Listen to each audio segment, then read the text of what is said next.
It's Wednesday, January 20th. Sun's starting to come up here in Chicago. It's a new day.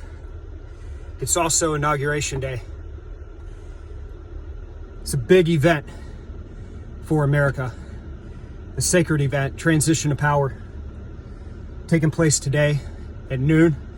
We'll transition from President Trump to the new president, Joe Biden.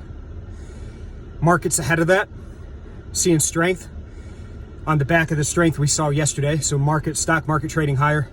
With that, and with the stock market trading higher, we're seeing the dollar once again lower.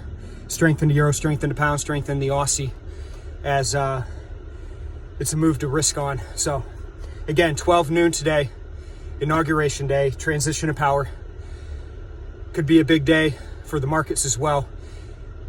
You never know what volatility may rear its ugly head, so be on the ready. All right, folks, let's go get it today. I'll check in with you again tomorrow. Bye-bye.